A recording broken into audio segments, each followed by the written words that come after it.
श्रीमद् भगवद गीता महाभारत से लिया गया है, ये तो जानते हैं।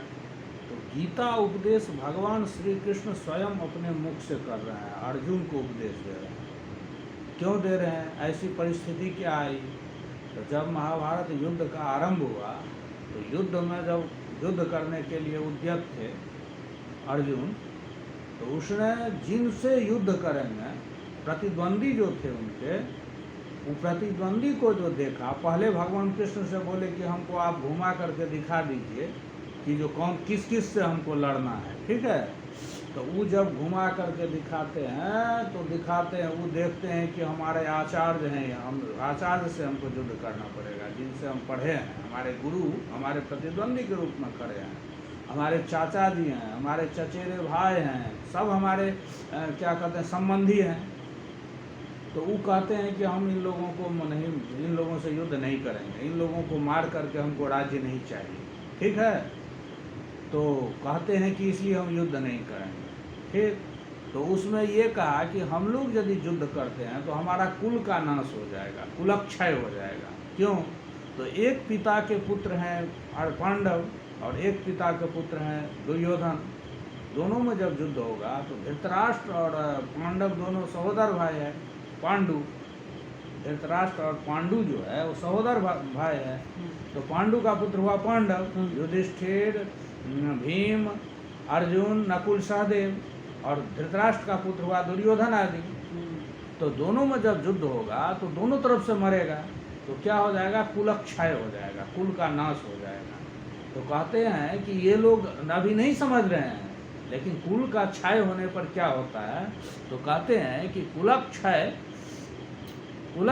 कृतम दोषम प्रशस्यत भीड़ जनार्दन। ये लोग कुलक्षय का दोष जो होता है, कुलक्षय हो जाने पर जो दोष होता है, उसको जानते हुए भी ये लोग संभल नहीं रहा है, माने युद्ध करने से विमुख नहीं हो रहा है। यदि उनको हिस्सा दे देते तो तब तो नहीं ना युद्ध होता। तो ये कह रहे हैं, कहते हैं तो कुलक्षय का दोष क्या होता है? ये बड़ा महत्वपूर्ण विषय है। तो कुलक्षय प्रणश्यंती कुल धर्मा सनातना। कुल का जब क्षय हो जाता है किसी भी कुल का, तो उस कुल धर्म जो होता है, सबका अपना अपना कुल धर्म कुछ भिन्न होता है। जाति धर्म होता है, कुल धर्म होता है, ग्राम धर्म होता है, ये सब धर्म का वर्णन है देवी भागवत में। तो सबका अपना कुल धर्म होता है। तो यदि कुल का क्षय हो जाएगा, कुलक्षय माने कुल का नाश हो जाने पर, कुलक्षय प्रणश्यंती कुल धर्मा सनातना, तो सनातन जो कुल धर्म है वह कुल धर्म नाश हो जाएगा, नष्ट हो जाएगा। और उससे क्या होगा? तो धर्मे नष्टे कुलम कृष्ण अधर्मो भी भवत्युत। सबका अपना कुल धर्म होता है। यदि कुल धर्म नष्ट हो जाता है तो क्या हो जाता है? तो उसके घर में अधर्म बढ़ जाता है। क्या हो जाता है? अधर्म बढ़ जाता है। अधर्म बढ़ने से क्या होता है? तो कहते हैं अधर्माभिभवात कृष्णा प्रदुष्यंती कुलस्त्रिया। और जिसके घर में अधर्म अधिक होता है, कुल धर्म नष्ट हो गया। जैसे आज ही के युग में बहुत सारे लोग हैं जो वेस्टर्न कल्चर को अपना लेते हैं और अपना जो सनातन कुल धर्म है उसको छोड़ देते हैं।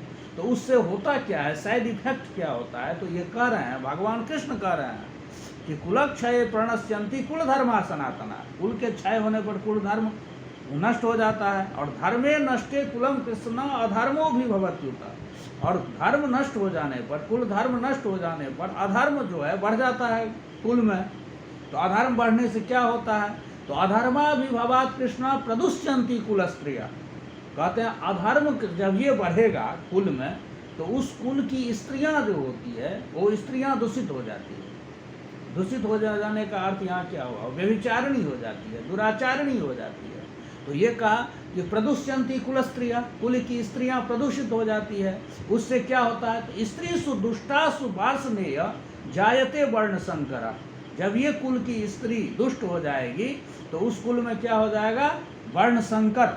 वर्ण संकर जानते हो? संकर माने यहाँ पर संकर है दंत सकार, तो संकर माने मिश्रण, वर्ण मिश्रण, वर्ण संकर माने एक दूसरे जाति का दूसरा दूसरे जाति का होगा, और उससे उत्पन्न जो बच्चा होता है उसको हम वर्ण संकर कहते हैं, ठीक है। तो कह रहे हैं स्त्रीषु दुष्टासु वार्ष्णेय जायते वर्ण संकर। स्त्री दुष्ट जब हो जाती है तो उससे क्या होता है? वर्ण संकर की उत्पत्ति होती है। तो वर्ण संकर हो जाने से क्या होता है, तो संकरो नरका एव कुलघ्ना नाम कुलस्य च। तो कुलघ्नों के कुल को नाश करने के लिए और नरक के लिए ही संकर होता है। वर्ण संकर की उत्पत्ति जो होती है तो उससे क्या होता है, कुल का नाश हो जाता है, ठीक है, और कुल को नरक ले जाता है, उस कुल के जितने लोग होते हैं सबको, ठीक है।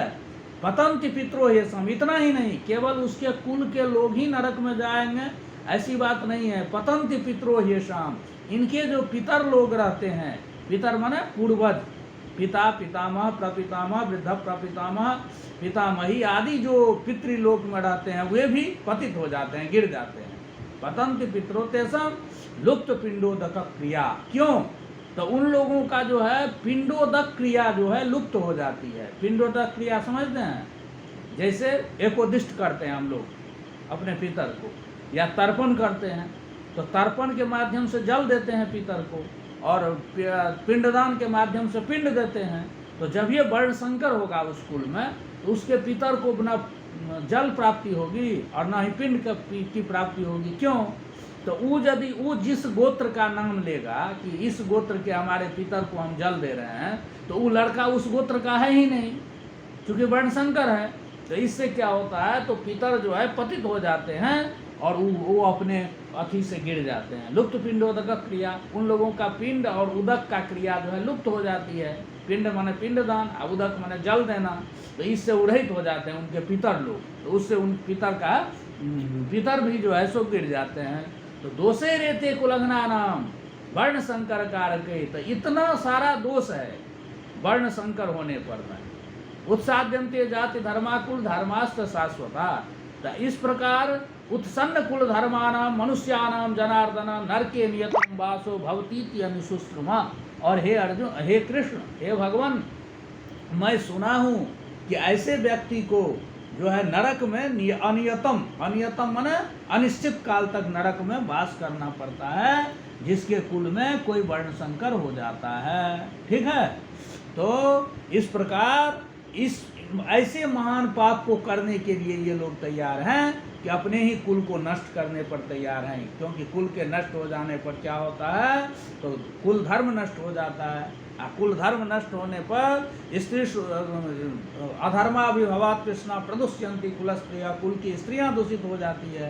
स्त्री सुदुष्टा सुभाषणेय जायते वर्ण संकर, स्त्री के दुष्ट होने पर में वहाँ वर्ण संकर की उत्पत्ति हो जाती है। और वर्ण संकरो नरकाय व कुलघ्ना नाम कुलस्य च, और वर्ण संकर जो होता है वो कुल को नरक ले जाने के लिए ही होता है। और पतंत पितरो येषां लुप्त पिंडोदक क्रिया, और उनके पितर भी जो है लुप्त पिंडोदक क्रिया वाले जो पितर होते हैं वो भी पतित हो जाते हैं, गिर जाते हैं, माने उनका भी पतन हो जाता है। तो इस प्रकार वर्ण संकर का इतना बड़ा दोष है, इसलिए हमारी संस्कृति में एक जाति को दूसरे जाति से विवाह करना निषिद्ध कहा गया है। और भगवान कृष्ण जो है इस बात को भी अर्जुन के माध्यम से यहाँ रखे हैं कि हम लोगों का जो सनातन धर्म है उस धर्म में वर्ण संकरता का कोई जगह नहीं है। इससे क्या होता है, तो हम लोग पतित हो जाते हैं, हमारे पितर भी पतित, हमारे पूर्वज भी पतित हो जाते हैं। तो इसलिए वंश में यदि कोई अच्छा होता है तो कहता है कि इतने 21 कुल को तार दिया, मैंने अपने वंश को उद्धार कर दिया। और यदि कोई कुल नाशक हो जाता है, कोई कुल भूषण होता है, तो उससे उसके पूर्वज भी, पितर लोग भी प्रसन्न हो जाते हैं। कोई कुल दूषक होता है, नाशक होता है, तो उससे पितर भी दुखी हो जाते हैं। तो इस प्रकार की प्रेरणा को उसने दिया है।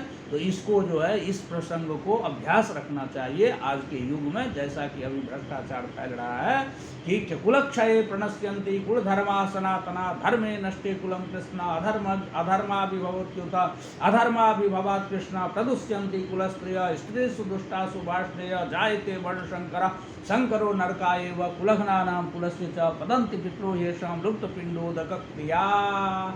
समझ गए? इतना श्लोक को स्मरण रखना चाहिए। और जब कभी अपने वर्ण संकरता के ऊपर कहीं प्रवचन देना हो या भाषण देना हो या लिखना हो, तो उसमें ये हमारा जो सनातन संस्कृति है, हमारी जो भारतीय सनातन संस्कृति है, उसमें इस बात को रखा गया है।